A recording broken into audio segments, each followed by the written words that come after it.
ಮುಖ್ಯಮಂತ್ರಿಗಳಿಗೆ ಯಾಕೆ ಭಯ ಅವ್ರ ಮೇಲೆ ಆಕ್ಷನ್ ಮಾಡೋದಕ್ಕೆ? ನನಗೊಂದು ಪ್ರಶ್ನೆ ಕಾಡ್ತಾ ಇದೆ. ದಯವಿಟ್ಟು ನಾನು ಸಜೆಷನ್ ಕೊಡ್ತೇನೆ ಸರ್ಕಾರಕ್ಕೆ.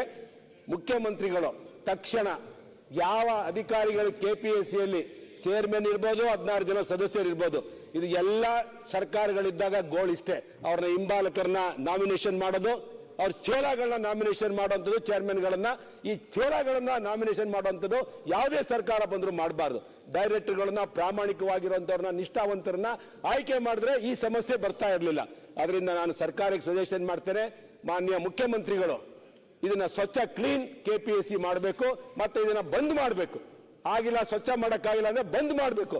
ಯುಪಿಎಸ್ಸಿಯಲ್ಲಿ ಇವತ್ತು ಕೇಂದ್ರ ಸರ್ಕಾರ ಅಪಾಯಿಂಟ್ಮೆಂಟ್ ಮಾಡುತ್ತೆ, ಒಂದು ಚಿಕ್ಕ ಕಪ್ಪು ಚುಕ್ಕಿಯನ್ನು ಕೂಡ ಯುಪಿಎಸ್ಸಿ ನಾವು ಕಾಣೋದಿಲ್ಲ. ಪಾರದರ್ಶಕವಾಗಿರುತ್ತೆ. ಅಲ್ಲಿ ಹೋಗುವಂತ ಮಕ್ಕಳು, ಇಂಟರ್ವ್ಯೂ ಹೋಗುವಂತ ಮಕ್ಕಳು ಹೆಮ್ಮೆಯಿಂದ ಕೆಲಸಕ್ಕೆ ಹೋಗ್ತಾರೆ.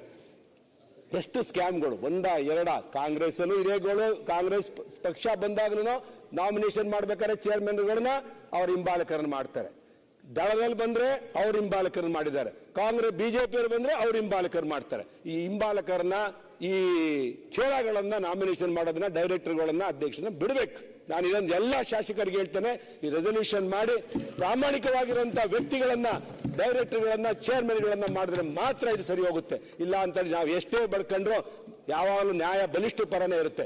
ಯಾರ್ಯಾರು ಹಣ ಕೊಟ್ಟಿರ್ತಾರೆ, ಯಾರ್ಯಾರು ಕೆಪಿಎಸ್ಸಿಯಲ್ಲಿ IAS ಆಫೀಸರ್ ಮಕ್ಕಳು, KAS ಆಫೀಸರ್ ಮಕ್ಕಳು, ಬಲಿಷ್ಠವಾಗಿರುವಂತಹ ದುಡ್ಡಿರುವಂತವ್ರೆ ಅಲ್ಲಿ ಅಪಾಯಿಂಟ್ಮೆಂಟ್ ಆಗ್ತಾರೆ. ಇಂಥ ವ್ಯಕ್ತಿಗಳು ಬಂದು KAS ಮಾಡಿ ಇಲ್ಲಿ AC-ಗಳಾಗಿ, ತಹಸೀಲ್ದಾರ್ ಆಗಿ, DYSP-ಗಳಾಗಿ ಏನ್ ನ್ಯಾಯ ಕೊಡ್ತಾರೆ? ಎಲ್ಲ ಭ್ರಷ್ಟರಾಗ್ತಾರೆ ಅಷ್ಟೇ.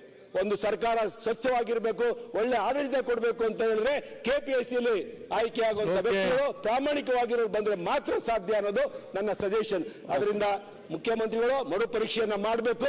ತಪ್ಪಿಸರಿಗೆ ಜೈಲ್ಗೆ ಹಾಕಿ ಪರ್ಮನೆಂಟ್ ಆಗಿ ಕೊಳೆಯೋ ತರ ಮಾಡಬೇಕು. ನಾವು ನೋಡ್ತೇವೆ, ಸರ್ಕಾರ ಇದ್ದಲು ಒಬ್ಬರು ಡಿಜಿ ಸಬ್ ಇನ್ಸ್ಪೆಕ್ಟರ್ ಇದರಲ್ಲಿ ಜೈಲ್ಗೆ ಹೋಗಿದ್ದು ನೋಡಿದ್ದೇವೆ.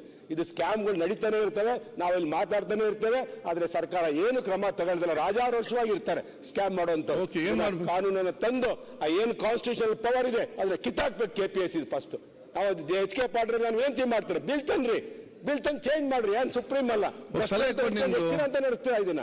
ಆದ್ರೆ ನನ್ನ ವಿನಂತಿ, ದಯವಿಟ್ಟು ಇದನ್ನ ಸ್ವಚ್ಛತೆಯನ್ನ ಮಾಡುವಂತ ಕೆಲಸಕ್ಕೆ ಸರ್ಕಾರ ಕೈ ಹಾಕ್ಬೇಕು ಅಂತ ವಿನಂತಿ ಮಾಡಿ ನನ್ನ ಮಾತು ಮುಗಿಸ್ತೇನೆ. ಸರ್ಕಾರ ಉಪಮುಖ್ಯಮಂತ್ರಿ ಅವರೇ, ಉಪಮುಖ್ಯಮಂತ್ರಿ ರಿಪ್ಲೈ ಮಾತಾಡಲ್ವಾ? ಇಲ್ಲ ರಿಪ್ಲೈ. ಯಾಕೆಂದ್ರೆ ಬಹಳ ಜನ ನಮ್ಮ ಮಾತಾಡ್ತೀರಾ?